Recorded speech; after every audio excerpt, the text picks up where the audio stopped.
बोरीवली के इफ्तार पार्टी में दिखी हिंदू मुस्लिम एकता की झलक। Borivali port Carter road number 4 Khan mansion में स्थित मदरसा हबीबिया रिजविया में इफ्तार पार्टी का भव्य आयोजन किया गया था। इस मौके पर यहाँ हिंदू मुस्लिम एकता की मिसाल देखने को मिली।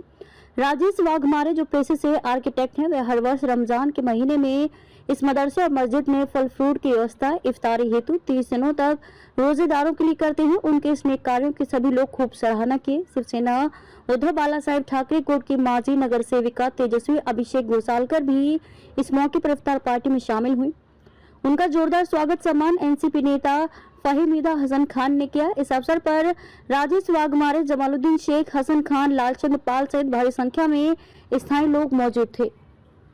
आयोजन किया गया था, भारी संख्या में मेहमान लोग भी आए थे। क्या संदेश देना चाहेंगे?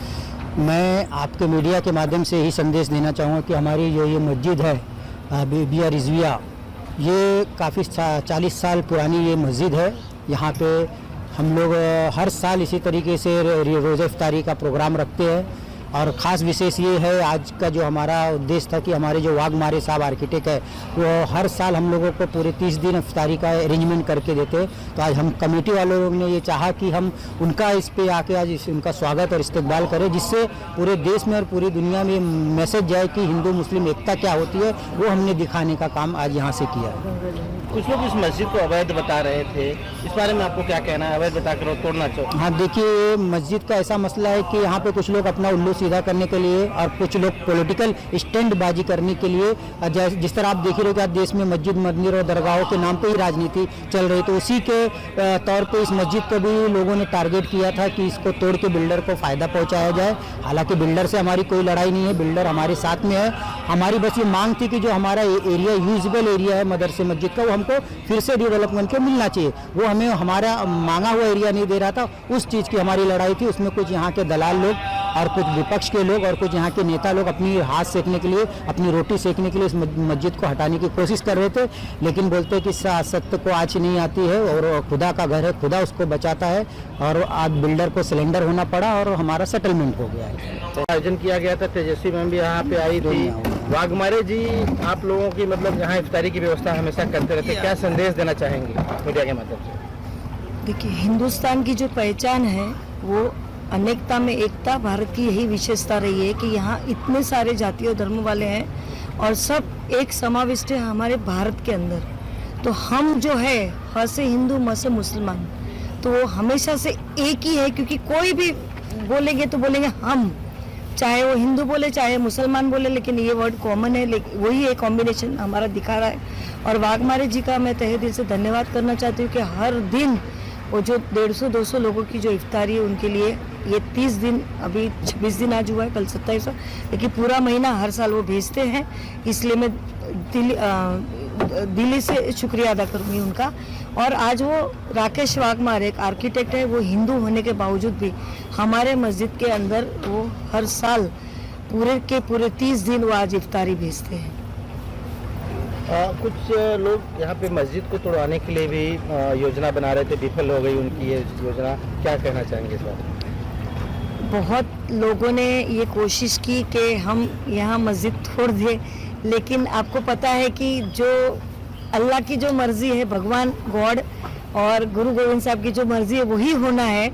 माता रानी और अल्लाह और हमारे जो है सब, हम यहाँ फ़र्क करके अलग अलग नाम से उनको पूछते हैं, लेकिन आखिर में है जो एक शक्ति, उसी को मानना है। बहुत सारे जनों ने बोला है कि गार्डन की जगह है, ये है वो है। मैं ये चाहती हूँ कि मैं तो 57 साल हो गया यही धरती के ऊपर, यहीं छोटी से बड़ी हुई, स्कूली शिक्षा भी यहीं से ली, शादी भी यहीं पे की, बच्चे भी मेरे बड़े हो गए। लेकिन अभी तक का बोरीवली ईस्ट के अंदर जो 7 से 8 पीजी के गार्डन थे, मैं भी बिना पीजी के गार्डन में खेले बड़ी हो गई, मेरे बच्चे भी बड़े हो गए, मेरी पोती भी बड़ी हो गई, लेकिन अभी तक वो गार्डन रिजर्वेशन का पता ही नहीं चला। लेकिन कुछ लोगों को ये था कि ये गार्डन की रिजर्वेशन की जगह है और यहाँ मस्जिद है। अरे भाई, ये मस्जिद को यहाँ 40 साल होने आया, अगर गार्डन रिजर्वेशन की जगह थी तो अभी तक आप कहाँ थे? इसी वजह से कहते हैं ना कि मुद्दई लाख बुरा चाहे तो क्या होता है, वही होता है जो मंजूर खुदा होता है। में व्यवस्था करते रहते फल फ्रूट की, सभी इफ्तार नमाजी होते। देखो, पहले तो मैं कोई धर्म में भेदभाव नहीं करता हूँ। और रमजान का जो पाक महीना होता है, जिसमें लोग इबादत करते हैं, तो मुझे 5 साल पहले ख्याल आया था कि ऐसे इबादत के महीने में जब अल्लाह से लोग इबादत करते हैं, तो ऐसे में कुछ पुण्य का काम किया जाए, शुरुआत की जाए कि जिनका रोजा मतलब दिन भर इबादत करने के बाद उनके मुंह में निवाला जो जाना चाहिए। मैं तो सिर्फ एक माध्यम हूँ, देने वाला ऊपर वाला ही है। तो मुझे ऐसा ख्याल आया कि इनको जो रोजा खोलने के टाइम पे अपना कुछ तो जावे, तो ऐसा मैंने शुरुआत किया। मैं कोई ऐसा भेदभाव धर्म में विश्वास नहीं करता हूँ। मैं मानता हूँ कि सबसे बड़ा धर्म इंसानियत का होता है। ये हिंदू मुस्लिम अपन बोलने की बातें हम ऐसे बोलते हैं, आप ऐसे मांगते हो, लेकिन आखिर में भगवान एक ही है। तो हम सिर्फ उसको अलग अलग तरह से पूजते हैं, लेकिन मेरा मानना है कि भगवान एक ही है, जिस भी तरह से पूजा जाए उसको। तो मैं एक लोगों के लिए एक संदेश भी देना चाहता हूँ कि अपने धर्म में भेदभाव नहीं करना चाहिए, सब मिलके साथ में रह के सब अच्छा काम करें। और अन्नदान एक सबसे अच्छा दान है जो करना चाहिए सभी लोगों ने, कि इसमें सबको योगदान देना चाहिए। यहाँ के मुस्लिम भाइयों का कैसा साथ सहयोग आपको मिलता है? मुस्लिम भाइयों का तो बहुत अच्छा सा सब, क्योंकि मेरा बाजू में ही ऑफिस है, तो आते जाते सब मिलते रहते हैं। और मुझे तो कभी उनको ऐसे लगा ही नहीं कि वो मुस्लिम भाई है, मुझे तो ऐसे ही लगता है कि मेरे भाई है, इसलिए मैं अच्छा महसूस करता हूँ।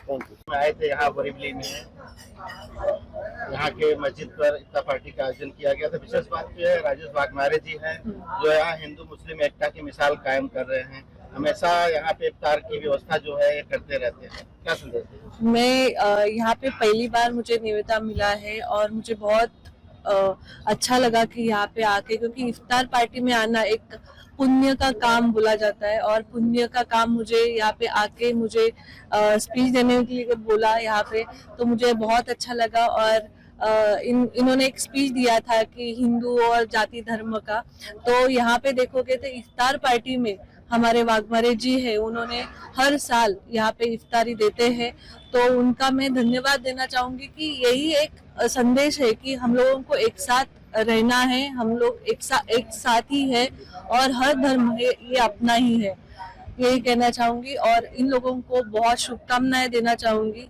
धन्यवाद।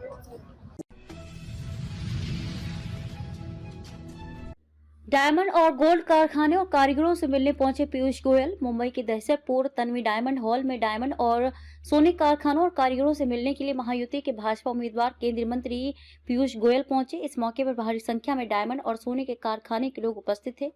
साथ ही केंद्रीय मंत्री पीयूष गोयल के साथ भाजपा विधायिका मनीषा चौधरी, भाजपा के पदाधिकारी और कार्यकर्ता भी उपस्थित थे। पीयूष गोयल का कहना है कि डायमंड और सोने के कारखाने में होने वाली जो भी समस्याएं हैं उनको चुनाव के बाद डायरेक्ट मोदी जी से बात कर दूर की जाएगी।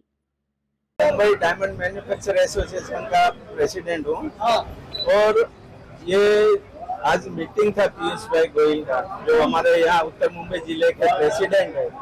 उसके सपोर्ट में हम लोग पूरा डायमंड इंडस्ट्री उसके साथ में खड़े हैं और उससे गए टाइम जो भी कैंडिडेट बीजेपी की ओर से यहाँ चुनाव जीता, उससे कई गुना ज्यादा से ज्यादा मार्जिन से जीते हुए हम चाहते हैं। इसलिए हम पूरे डायमंड इंडस्ट्री के जो मेंबर आज आए हुए थे उसको अपील किया है कि भाई आप सब वोटिंग के दिन भी बहुत ज्यादा से ज्यादा वोटिंग करके उसको जीतते बना दिए।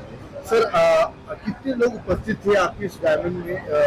यहाँ मेजोरिटी यहाँ 1500 लोग तक उपस्थित थे, मतलब चेयर कम पड़ती थी, तो चारों बाजू खड़े रहे। क्या लगता है सर कि आपको डायमंड के जितने व्यापारी है, जितने मजदूर हैं, जितने सर, क्या सभी उत्तर मुंबई के जो सेंट्रल कैबिनेट मिनिस्टर है इसमें उनको सपोर्ट करेंगे? सभी मोदी भक्त है, सबके सब। डायमंड से रिलेटेड समस्या होती थी, अब केंद्रीय मंत्री यहाँ पे इसलिए सबको ज्यादा उत्साह है कि जो हम लोग को वाया उधर बात पहुंचानी पड़ती थी, वो अभी डायरेक्ट पीयूष गोयल साहब को बोलेंगे तो हमारा सुनवाई होती है। जो भी समस्या है डायमंड के लगती, इंडस्ट्री के लगती, वर्कर के लगती, वो सारी की सारी समस्या हमको इतना उत्साह है कि अभी जल्दी खत्म हो जाएगी। धन्यवाद सर। मुंबई रे रोड में आयोजित रोजा इफ्तार में देखी सर्वधर्म संभाव और भाईचारे की मिसाल। मुंबई बीजेपी अल्पसंख्यक विभाग के सेक्रेटरी मोहम्मद हसन सैयद खान और जमील चिश्ती के नेतृत्व में रे रोड के गरीब नवाज चिश्तिया मस्जिद के बाहर रोजा इफ्तार का आयोजन किया गया, जिसमें सभी धर्मों के लोग शामिल हुए। यहाँ सर्वधर्म संभाव, एकता और भाईचारा की मिसाल देखने को मिली। इस रोजा इफ्तार में पहुंचे बाला साहेब सातोरे, दीपक चौहान, खान मामा और स्वामी जी सहित सभी लोगों ने इस आयोजन को जरूर बताते हुए इसकी तारीफ की। जो न्याय नहीं मिलता वो न्याय मिल सकता है। कोई भी पार्टी का सवाल नहीं है इसके अंदर, उनके आदि इंसानियत का सवाल है। कोई भगवान नहीं है उसके अंदर, न कोई देवी है देवता नहीं है, इंसान खुद भगवान है। और खुद अगर समझो तो इससे बढ़कर कोई भगवान नहीं, इंसान ही भगवान है। कोई ऊपर से आया नहीं, माँ का पेट से सब पैदा हो गया। अगर आप समझा है मानव अधिकार क्या बन गया, हिसाब से इतना ही मैं कहता हूँ, हर इंसान हर एक दूसरा के लिए, हर प्राणी के लिए, हर जीव के लिए अगर मदद करेगा तो आपको उसका मानव अधिकार मिलेगा। अगर आप सोचेगा ये गलत है, वो सही है, वो कचरा है, वो कुंडी है, वो घाटा है, तो उसमें कुछ भी आपको कभी नहीं मिलने वाला है। जब आप कोई भी चीज को फर्क नहीं जाएगा, जिंदगी में फर्क ही रहेगा, कभी हासिल नहीं होगा। हासिल वही होएगा जो सामने आया उससे फाइट करो, मारामारी नहीं, दिमाग से, दिल से, शरीर से, तो आपको मिलेगा वो चीज। आप मिलने के बाद में वो चीज आप मत कहो, चार को बांटने के लिए कोशिश करो, तो उस चीज का बड़ा ही होगा।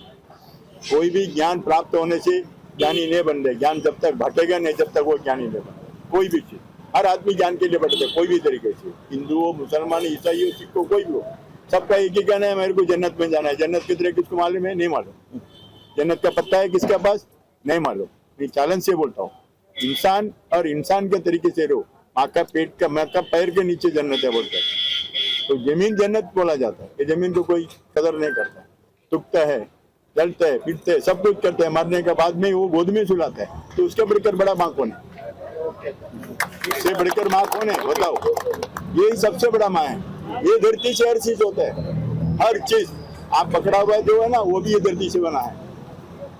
ये धरती से बना है, आपका शरीर भी धरती से बना है, कोई आसमान से नहीं आया, ये धरती से बना है। तो इसी तरीके से मानव अधिकार ही नहीं, मानव से इसका काम करो तो मानव अधिकार मिलेगा। सबके लिए करो, ये मेरा एक ही गुजारिश है, दूसरा कुछ का। अगर आपको अच्छा लगे तो ठीक है, आप भी कोशिश करो। भाई कोई बड़ा आदमी नहीं है, बड़ा बनने के लिए कोशिश करो, बड़ा नहीं बन रहे, बड़ा काम करो तो बन जाएगा। सेक्रेटरी लेंगे, सेक्रेटरी जरा इंटरव्यू लेंगे आपका। हाँ जी, वो बारे से बीते भाई 2 मिनट उनको बारे से बीते